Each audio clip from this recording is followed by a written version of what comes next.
Hi dears, good morning. In the last class we have discussed about use of punctuations and capital letter, and the first exercise I have given you and second exercise I asked you to complete yourselves. Hope you might have completed this. Okay, so today we are going to discuss about the next lesson, conjunctions. Conjunctions क्या है आप लोग समझते होंगे. Conjunction का मतलब भी क्या है, जॉइनिंग करना. जंक्शन दो वर्ड्स का या दो सेंटेंस को जॉइन करना, राइट. तो दो सेंटेंस या दो वर्ड्स को जॉइन करने के लिए अपन जो वर्ड्स यूज़ करते हैं उसी वर्ड्स को अपन कंजंक्शंस कहते हैं. अपन पहले ही कंजंक्शन लर्न कर चुका है, कैसे एंड, बट, इस तरह का जो वर्ड्स अपन ऑलरेडी लर्न कर चुका है ना. Now we are learning some other words such as either or so that, so as to, as soon as, और no sooner than, so that. देखो इधर भी so that है, इधर so और स्पेस डाल के that है. सो डिफरेंस आपको समझाता हूँ. इन order that, as long as और so long as, ये डिफरेंट टाइप ऑफ कंजंक्शन है और इसका यूज़ कहाँ कहाँ करना है अपन डिस्कस करेंगे. ठीक है.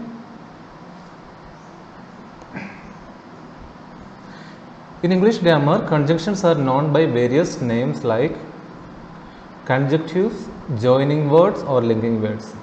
मैंने सब पहले बोला ये तीनों words same meaning, and these all names signifies the same meaning, the joining words. दो sentence को या दो words को join करते हैं. Hence we can say a conjunction is a word. The definition of a conjunction we can say, a conjunction is a word that joins sentences and sometimes words. Sentence, दो sentence को या दो words को join करने वाला जो words होते हैं उसको अपन कंजंक्शंस या लिंकिंग वर्ड्स कहते हैं. ठीक है. इसमें फर्स्ट एग्जांपल आप देख लीजिए. अनुराग एंड सौरभ आर ब्रदर्स. इधर अनुराग और सौरभ के बीच में अपन एंड लगाया क्योंकि इन दोनों को जोड़ने के लिए. अनुराग एंड सौरभ आर ब्रदर्स, दो वर्ड्स को, दो नाउन्स को जोड़ने के लिए अपन इधर एंड यूज किया. They worked hard but fail. ये दो बट इधर अपन यूज किया to join a sentence, two sentences, because they worked hard, they worked hard. और second sentence क्या है, they failed, they worked hard, they failed. दो sentence हो गए. इन दोनों सेंटेंस को जोड़ के एक सेंटेंस बनाने के लिए इधर अपन ने बट कंजंक्शन यूज किया है. आया समझ में? क्लियर? और ऐसे जो डिफरेंट कंजंक्शन है आपको मैंने ऑलरेडी बोला, एदर और नेदर नॉर. नेदर नॉर इसमें दिया नहीं. एदर और, neither nor, so that, so as to, as soon as, no sooner than, so that, और in order that, as long as, so long as. ठीक है. अब ये सब कहाँ किस काम में अपन यूज करते हैं.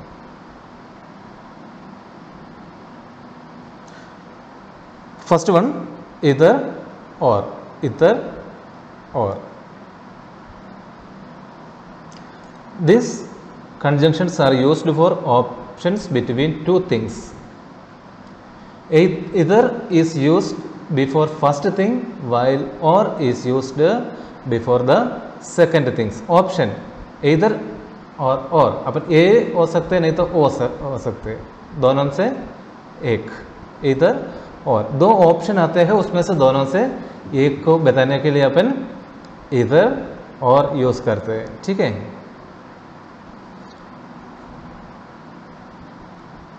जॉन फर्स्ट एग्जाम्पल देख लीजिए, options between subjects. John was sleeping on the bench और Ram was sleeping on the bench.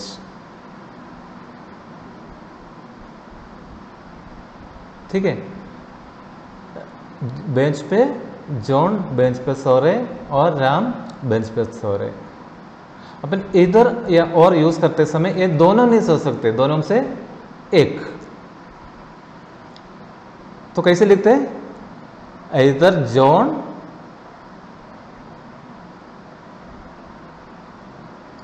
और Ram was sleeping on the bench. ओ बेंच में राम सो रहे होंगे या जॉन सो रहे होंगे, सो रहे थे। अब दोनों नहीं है, फर्स्ट सेंटेंस दो सेंटेंस दिया था उसमें एक जॉन वॉज स्लीपिंग और दूसरा Ram was sleeping on the bench. अपन इधर और यूज करते समय एक्चुअली इस सेंटेंस और अपन चेंज करके थे,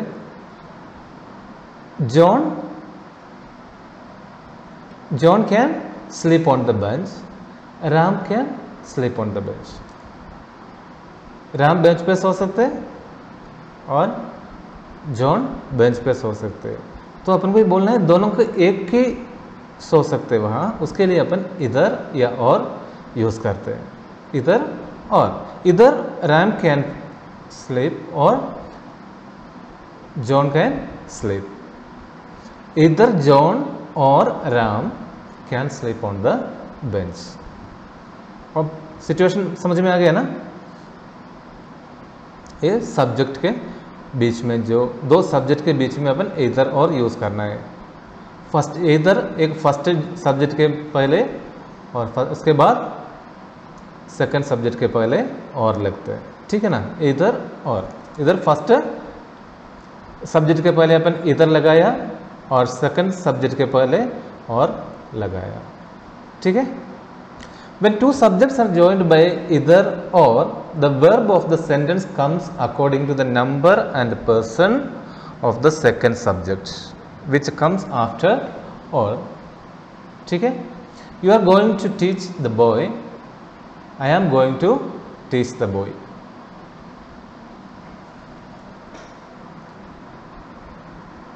तुम बच्चों को पढ़ाने जा रहे और मैं बच्चों को पढ़ाने जा रहे, ठीक है। तो इन दोनों को कंजक्शन यूज करके अपन ज्वाइन करना है, इधर यू और आई।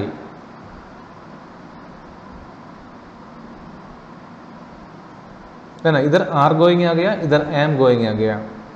तो सेकंड जो नाउन है, सेकंड नाउन किस हिसाब से होते हैं उस हिसाब से वर्ब का फॉर्म करते हैं, ठीक है। You are going to teach the boys और he is going to, he is, I am की जगह मैं बोल रहा हूं he is going to teach the boy. तो इधर क्या आएगा? इधर यू और he is going to teach the boy.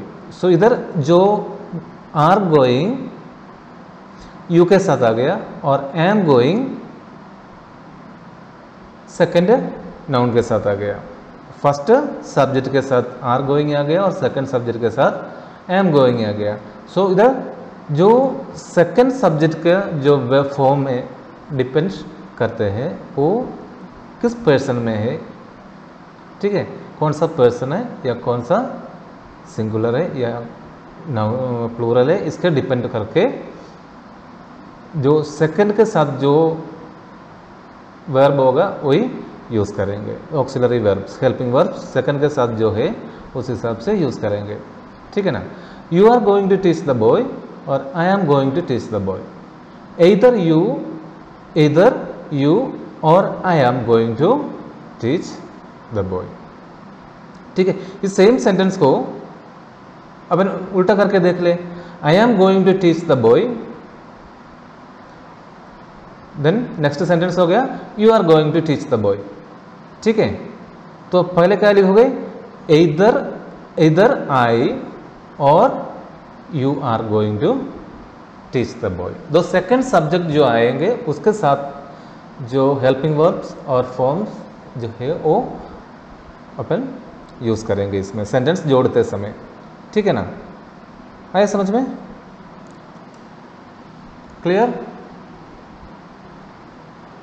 पहले इधर और कौन सा कॉन्सिक्वेंस में यूज करते हैं, दोनों से एक, दोनों में इधर और दोनों से एक का ऑप्शन जो अपन सेलेक्ट करते हैं उस समय अपन इधर और यूज करते हैं सेंटेंस को जोड़ने के लिए। ठीक है, अभी अपन ऑप्शन 1 में पढ़ा था बिटवीन सब्जेक्ट, दो सब्जेक्ट के बीच में अपन इधर और जोड़ के कैसे सेंटेंस को, दो सेंटेंस को एक सेंटेंस बनाते हैं। Then option between objects, object के ऊपर कैसे यूज करते हैं। Mohan teaches John, he teaches Mary. Mohan teaches Mary और Mohan teaches John. Mohan John को पढ़ाते हैं और मोहन मेरी को भी पढ़ाते हैं। तो अपन को ये इधर और लिखने के जो सेंटेंस बनाना है, मोहन जॉन को या मेरी को पढ़ाते हैं, दोनों को नहीं वहाँ। ठीक है ना, जो इधर और यूज करते हैं वहाँ दोनों का ऑप्शन नहीं, एक ही होगा, दो सब्जेक्ट में या दो ऑब्जेक्ट में से एक ही होगा। ठीक है, इधर सब्जेक्ट सेम है, सब्जेक्ट कौन है, मोहन, इधर भी ही लिखा, ही मतलब Mohan. Mohan teaches John, he teaches मेरी, मतलब मोहन टीचर्स मेरी। ठीक है ना, सब्जेक्ट एक ही है, ऑब्जेक्ट अलग अलग हो गया।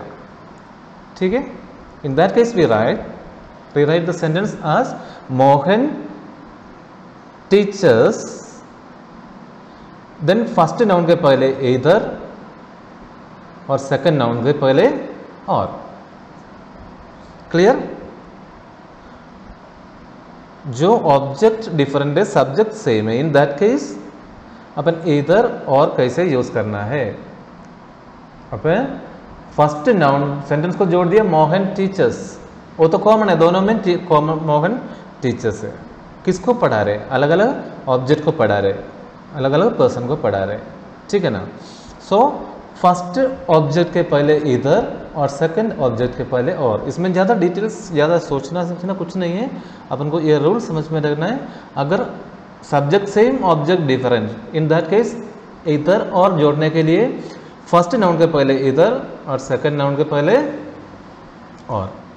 ठीक है, अब ऑप्शन बिटवीन एडजेक्टिव्स, एडजेक्टिव्स के बीच में भी अपन इधर और यूज करते हैं। एडजेक्टिव क्या है, नाम का विशेषण, किसी नाम का क्वालिटी के बारे में बोलते हैं, उसको अपन एडजेक्टिव्स कहते हैं।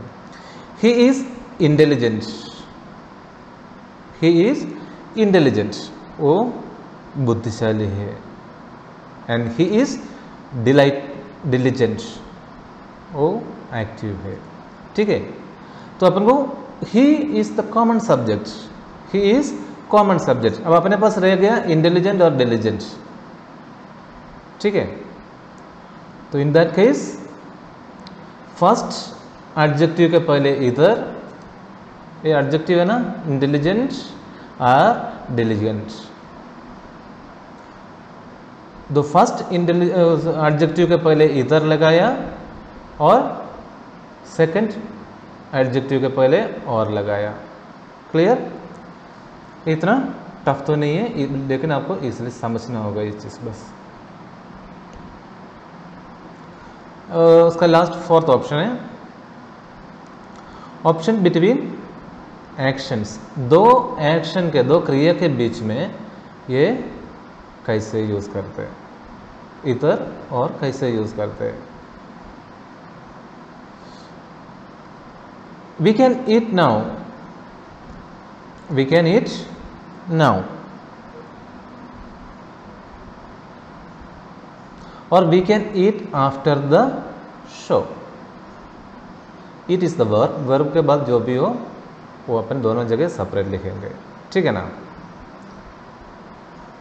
सो we can, the common word we can,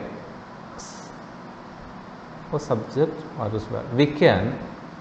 अब फिर वर्ब क्या है, either eat now, we can either eat now or after show, clear, either eat now or after show।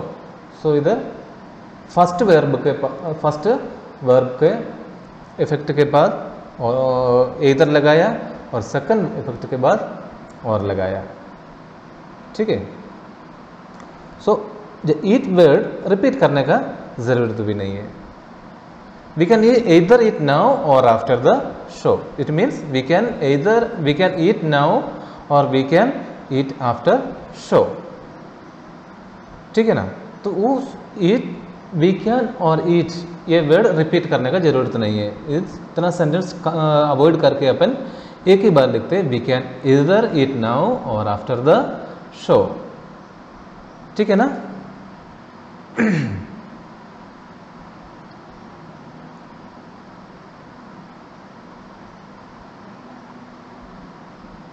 अब ये फर्स्ट एक्सरसाइज है, आप करके रखोगे।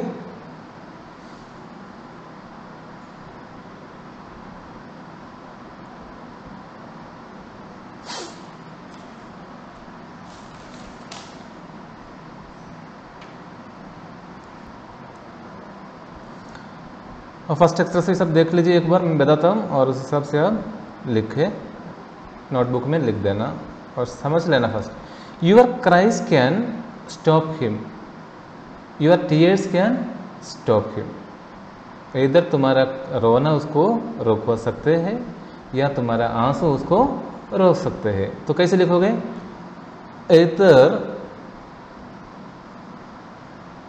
either your cries or tears can stop him, either your cries, इधर either आएंगे first, either your tears, फिर इसका जरूरत नहीं है, और your tears can stop him, ठीक है ना। either your cries or your tears can stop him, ठीक है। I either drank orange juice there or had a cup of tea, or I either, the verb का importance है, I either drank orange juice there or had a cup of tea, ठीक है। Jack can win, my brother can win, Jack जीत सकते हैं और my brother जीत सकते। तो अपन either और यूज़ करते समय दोनों में से एक ही होगा। तो फर्स्ट either जैक और एम स्मॉल लेटर हो जाएगा, है ना, ठीक है। इसके बाद फुल स्टॉप नहीं आएंगे फर्स्ट सेंटेंस के बाद, फर्स्ट सेंटेंस में जो भी लिखेंगे उसके बाद फुल स्टॉप नहीं आएगा, जस्ट और करके लिखना है बस। either जैक और माई brother can win, he will come today और he will come tomorrow, the subject is same, है ना। सो अपन वर्ब के पहले either लगाएंगे, he will either, he will either come today or tomorrow, ठीक है ना। he will either come today और tomorrow, इधर एडजेक्टिव का इंपॉर्टेंस है, इसलिए he will come either e small letter लिखेंगे, कैपिटल नहीं, बीच में जब लिखते तो स्मॉल लेटर लिखते हैं, स्टार्टिंग में लिखते समय कैपिटल लिखते हैं। He will come either today और टुमारो, बीच में फुल स्टॉप किसी में भी नहीं आएंगे, ठीक है, क्योंकि दो सेंटेंस को अपन इसमें जोड़ रहे हैं। He will come either today और टुमारो, ठीक है। She will read a book, she will go to cinema, ठीक है ना। तो उसमें एक रीड आ गए, एक गो टू सिनेमा, एक रीड ए बुक और दूसरा गो टू सिनेमा, ठीक है ना। ये है इनका काम, तो इन दोनों काम को जोड़ना है। तो she will either read a book और गो टू सिनेमा, क्लियर। जो काम वो कर रहे हैं उन दोनों का either और लगा रहे हैं अपन, either बुक रीड करेंगे या सिनेमा देखने जाएंगे, ठीक है ना। She will either read book और go to the cinema. Okay, today's time is up. Thank you.